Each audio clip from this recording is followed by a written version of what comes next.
Hello everybody, and welcome to the Digital Print Lab. This training is going to be on how to properly use the scanner when scanning a negative.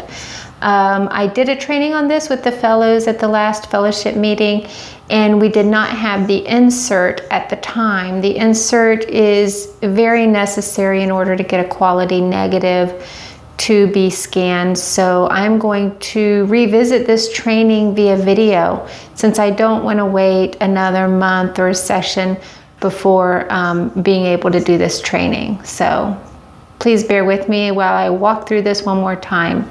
So as you see for the Digital Printing Lab, this is our workstation that's provided by Crealde. There is other areas that somebody can bring their own laptop and hook up. This is our scanner. You can scan both prints to make digital images and negatives. We're going to go over how to scan a negative today. Okay, and this is our negative. This is a negative 35 millimeter. We can scan different sizes. This just happens to be a 35 millimeter that we're going to run through how to do today. Okay, so at the workstation, I'm going to make sure that's turned on as it is, and I'm going to come over to the scanner itself. You see at the bottom, this green light shows you that the scanner is on. Okay. There we go. The scanner is on. And what I'm going to do is I'm going to press this button to scan, and it's just going to wake it up from its sleep mode. So let's do that. And what I'm looking for to happen over here is exactly what did, which is the screen has popped up with the scanner. Now at one point there was another scanner connected to this. We see the RX680. It's not the RX680. This one is the V700. So we're going to make sure to keep that one highlighted and select OK. And then our scan window will open, and here you see your scan window. If this opens up, it could, depending upon the last setting, open up in full auto mode, which will look like this here. And when you're doing a negative, you need it in professional mode. So I'm going to come over here with the mouse and use the drop-down window to select professional mode. There you have it. Now, document type, I already have it set up, but you'll put with film holder, with film area guide. Okay, I'm going to use the area guide. It came out pretty good when I ran this before. It's a black and white negative. Anything produced here will be a black and white negative. There's you'll have to outsource it in order to get color negatives for the most part.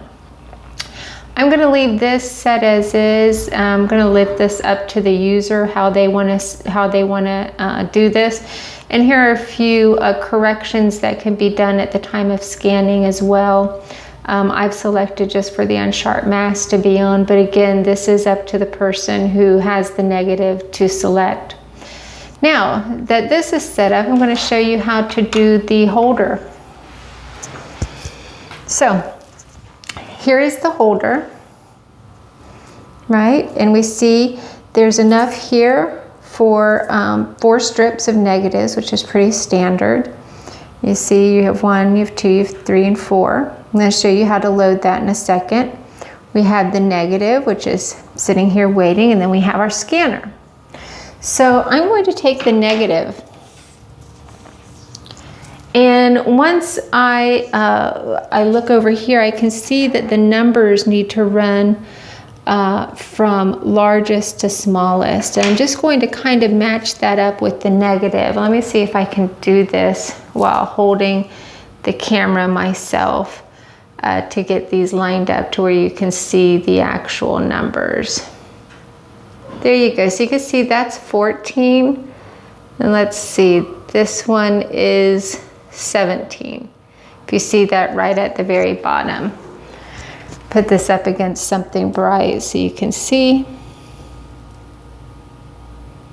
Sorry, I'm having some focusing issues with my phone. Here we go. There's 16. There's 15. There's 14. I'm looking at these numbers here. So we see them sequentially. And so we're going to use that as the guide says right here. Okay, so I am going to put the lower number on the right end, and I am going to slide this negative into place. Okay, have you all kind of see that? I just kind of slid it right in there, and I can, you know, pretty much put it right like that. And then there is this insert that's going to help hold the negative in place during the scanning process. And one side has writing inside right there, and the other side is pretty matte, as you can see. The matte side goes out.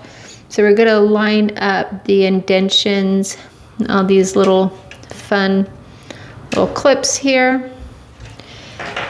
And we're gonna snap these in. I apologize while I try to do this. Show it and tape it at the same time. There you see your inserts going into that spot.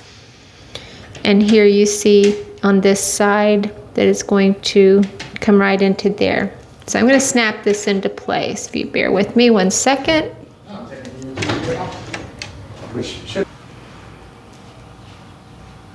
Okay, so picking up where we left off, I have the holder secure now. So I'm going to pick up the holder and go over to the scanner now. I'm lifting up the scanner, and as we did in the original training, going to lift out the top piece. This piece, there's a little slider here. It's hard to see in the video because it's dark on dark, but it's this area right here. Going to lift it up.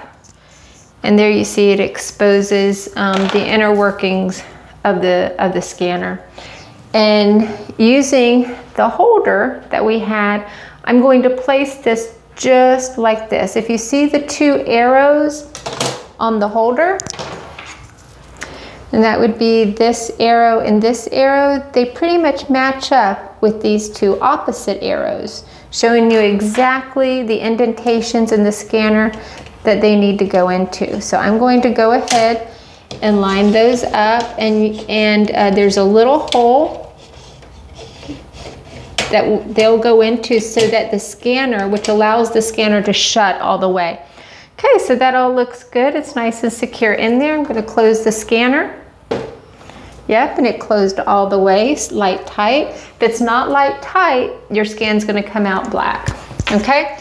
So now I'm going to come over here to the computer. I already had everything set up. You're always going to run a preview first. Let's go ahead and focus in on that real quick if it can. There we go. We're going to run a preview first. You always run a preview before you do your final scan. Now, the preview for doing your negative scanning can take a little while to process. This has been warmed up because I did a run through of it, so it's going to go pretty fast now. Here's the preview showing up, and you see it looks quite like the negative, but right towards the end of the scan, it turns into a positive. Okay, everybody can see that here. We see these pictures. Try to get them in focus. There we go. Yeah, there we go, coming to be positive. So I'm going to take, I'm going to select one of these images. I'm just going to randomly select one, and using my cropping tool, I am telling it that I only want that image to be scanned. And I selected that tool from here. Okay, so I've highlighted this. Now, this 300 DPI resolution will be not for the entire image, but for just this one image. And instead of running the preview, I'm going to run a scan. So let's run this. Run the scan, and we get another dialog box. Again, this is up to the user how to set that up. I'm going to say okay, because that's all fine for me. And now the scan is running.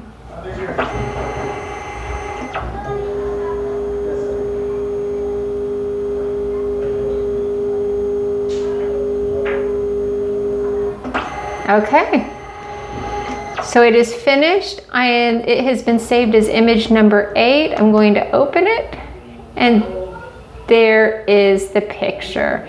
We took that negative and turned it into a positive image and made it into a beautiful 300 DPI 8x10. I hope you found this informative.